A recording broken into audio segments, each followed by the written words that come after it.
ध्यान से सुनना। यह घटना उस समय की है।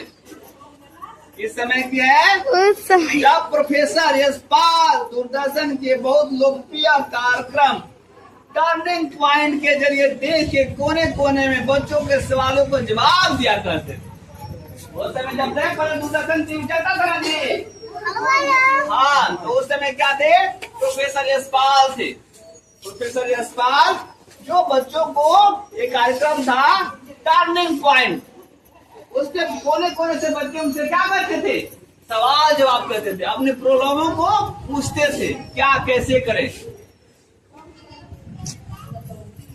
ठीक है, वे कठिन से कठिन वैज्ञानिक सिद्धांतों को इतनी सरल और रोचक भाषा में समझाते थे। क्या करते थे बच्चों को? हाँ, वैज्ञानिक सिद्धांतों का क्या करते थे? सरल भाषा और रोचक भाषा में, सरल और रोचक भाषा में समझाते थे कि वे एक छोटा बच्चा भी उसे आसानी से समझ जाता था। क्या करता था? छोटा बच्चा भी होता था, वो आसानी से समझ जाता था। एक दिन क्या हुआ? एक दिन एक ग्रामीण इलाके के बच्चे ने, जो गांव क्या है ना, तो तुम्हारे जैसे एक बच्चे ने क्या पूछा? बच्चे ने उसे बहुत ही साधारण लेकिन गहरा सवाल पूछा। बहुत ही साधारण था लेकिन क्या था? गहरा सवाल था। क्या सवाल था भाई? सर, किसे पूछा? प्रोफेसर यशपाल सर से। सर, जब हम रात में आसमान को देखते हैं तो तारा टिमटिमाता हुआ क्यों दिखता है?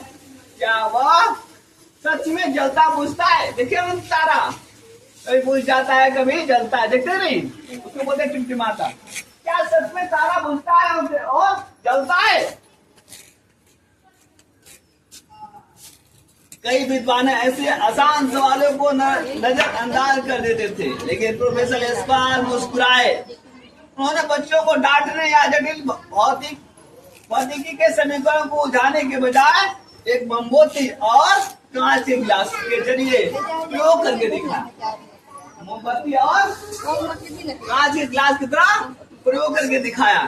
उन्हें समझाया कि हवा की अलग अलग परतों से जब रोशनी गुजरती है तब वह मूर्ति है।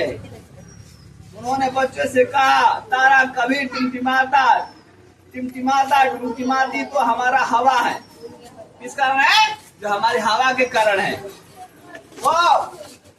वह मूर्ति है।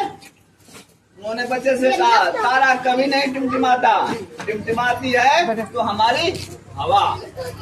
सवाल कभी छोटा या बेवकूफी भरा नहीं होता। हर सवाल प्रकृति का रहस्य खोलने के लिए पहली चाबी है। ठीक है, प्रोफेसर यशपाल केवल विज्ञान ही नहीं बल्कि शिक्षा व्यवस्था के बड़े बदलाव के पक्षधर थे। 1993 में जब उन्होंने राष्ट्रीय सलाहकार समिति के अध्यक्ष बनाया गया तो उन्होंने प्रसिद्ध रिपोर्ट दी जिसका मुख्य शीर्षक था बिना बोझ के शिक्षा। क्या था? बिना बोझ के शिक्षा। शिक्षा को हमें बोझ नहीं समझना चाहिए, हंसते खेलते सीखना चाहिए। ठीक है, उन्होंने सरकार से कहा कि बच्चों के कंधों पर किताबों का बोझ कम होना चाहिए और उनके दिमाग को सोचने की आजादी मिलनी चाहिए। उनका मानना था अगर बच्चों का सवाल पूछना बंद कर देंगे तो देश का भविष्य अंधकार में चला जाएगा। आज प्रोफेसर यशपाल के पुण्यतिथि है। क्या है? आज यशपाल के 24 है ना, 24 तारीख आज उनकी पुण्यतिथि है। समझे? तो ऐसे हम तुम्हारे को शिक्षा को तुम्हें भी बोझ नहीं समझना चाहिए। जो भी तुम्हारे को नहीं पता है